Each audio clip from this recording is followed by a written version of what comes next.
Good morning, this is Susan, and my channel is Susan's Ramblings. This is day 2 of garden produce recipes. I will be going 30 days, at least 30 days, with these recipes.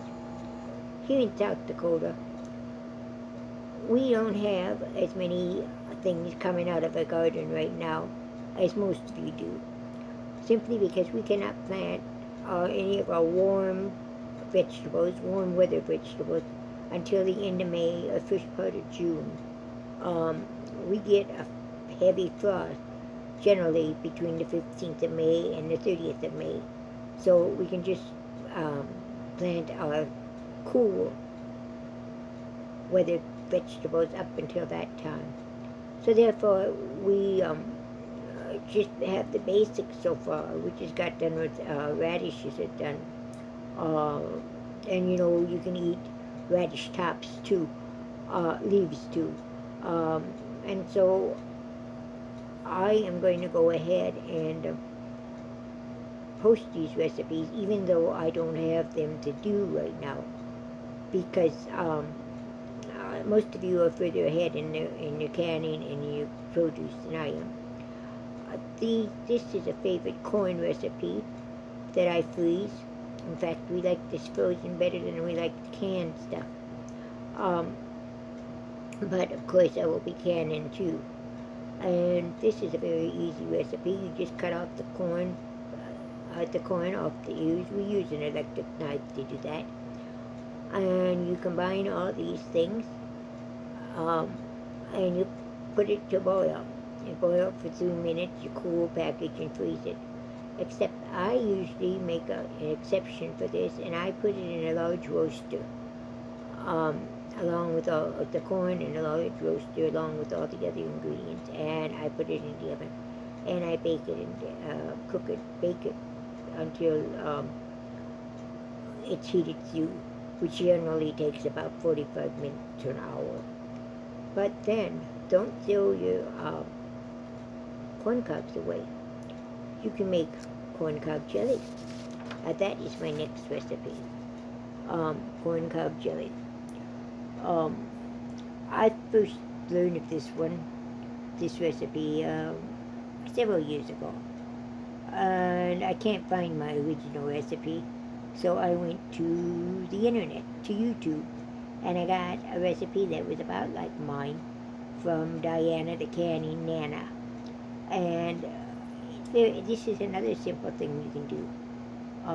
You use your ears of corn or your cob, just your cob.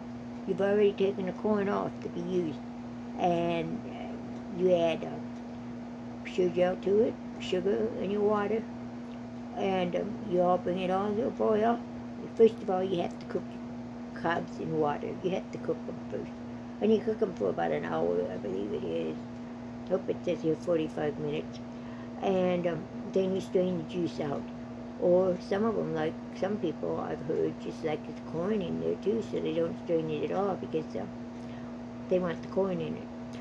It's up to you, okay? You measure out 6 cups of juice, and you add water if you need to make more juice. Then you put it in a large kettle.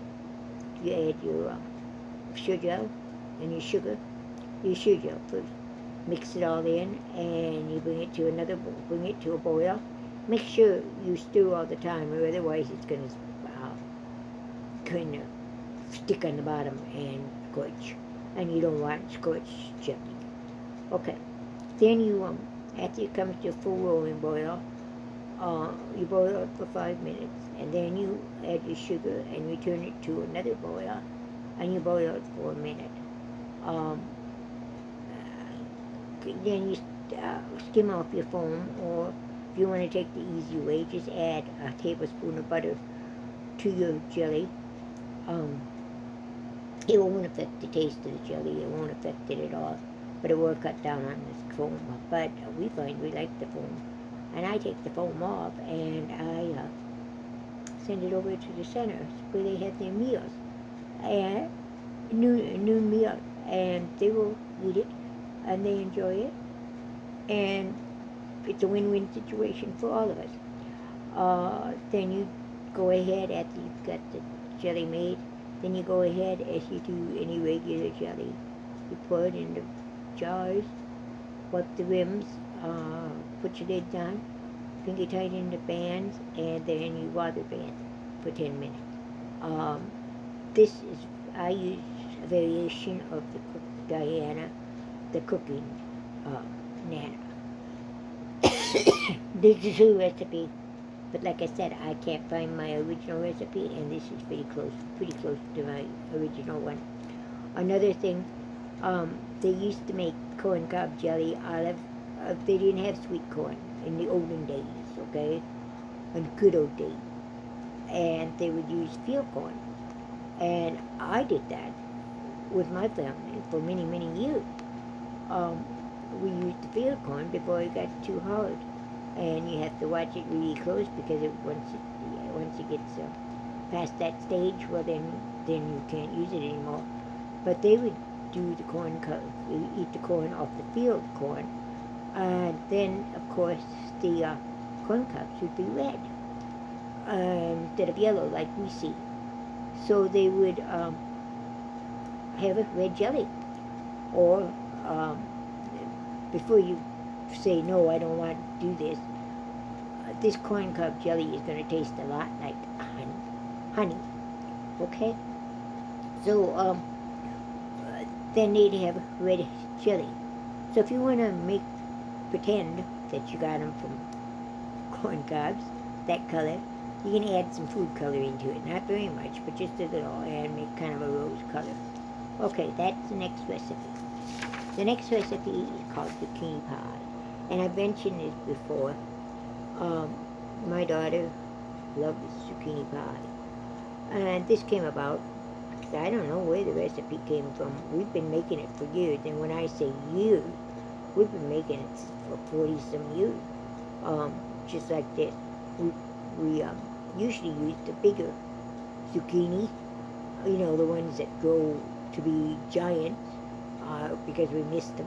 And those are the recipes, the zucchini we use. And we peel it, and we core it, and we slice it just like apples. And then we put it in a pie crust. You add cinnamon and sugar to it. I don't know how much sugar you add. I would say it's about a cup of sugar and maybe a tablespoon of cinnamon. You just have to use your own judgment there on how sweet and how much cinnamony you want it to be. Then I usually throw a tablespoon of quick cooking tapacola, whatever it's called, on the zucchini. My brain isn't working today. Anyway, and then I cover it with second pie crust, and we bake at 350 degrees until it has done. And I think that generally, I can't remember anymore, okay? Just like you cook it just as long as you do a regular apple pie. And people aren't going to be able to tell the difference unless you tell them. Zucchini doesn't have any flavor really, and it just picks up the taste of the ingredients you use. Okay, zucchini pie, that's another one. Another one we have is, I guess it's all zucchini-ish today, isn't it? Zucchini Casserole. This is my favorite casserole. I discovered this one again a long, long time ago, and I don't have it down here, but instead of the sour cream, I've got one thing down here. I use cream cheese instead of the sour cream. I happen to have cream cheese on hand, and I didn't have sour cream on hand, so I just substituted. But you can also, instead of sour cream, you can use the plain Greek yogurt, and that will probably cut some calories on it. But it's a good recipe. I've served it to my neighbors and to my family, and we all like it. Okay, there again, I make it for my family, and if I'm only going to serve myself, then I cut it way down. I don't use half of that. Use all of the hamburger, and I won't use all the zucchini. But a lot of times I'll make it and all that way, and make 2 or 3 casseroles, and I'll eat one casserole, and the rest will go in the freezer. But as you know, I'm trying to stop putting stuff in the freezer because I'm afraid if our power goes, and even here in South Dakota, at times my power will go, especially in the winter. And but even nowadays, even during this hot heat wave we have, uh, every time my air conditioner kicks in, my lights dim. So anyway, take it as for what it is. Anyway, that's another one I have. Okay, Zucchini Crisp, and this will be my last one for today. And it's just like apple crisp, okay? Uh, like I said, we use zucchini for apple pies, and this is a zucchini crisp we do. I don't generally cook by uh, zucchini before I start. I just use it raw, and I skip then I would skip the lemon juice, and I would skip the water, and I would do it the same way I do my zucchini pie. Put my sugar and cinnamon in, and put tapioca on to tighten it up, and then I would make my crust, which is similar. It's the same crust I use for my apple crisp, except up here we learn different. I learn different, and one of the things I learned is that is different with the culture up here, food culture up here, is we use the so-called toppings on the bottom too. And we put maybe half the toppings on the bottom, press it into the pan. Then we'd go with the zucchini and everything else. And then we would top it off with the rest of the topping.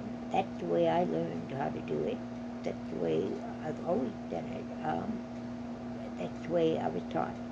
And that recipe comes from way, way, way back. Okay? So that's it for today. I hope you enjoy these recipes. I have a lot more recipes to give, believe me. And like I said, later on we will be moving to the preserving part. But for now, we're just going to give recipes that uses the produce in raw or slightly cooked. So you have a good day. God bless you, and we'll see you later. Bye-bye.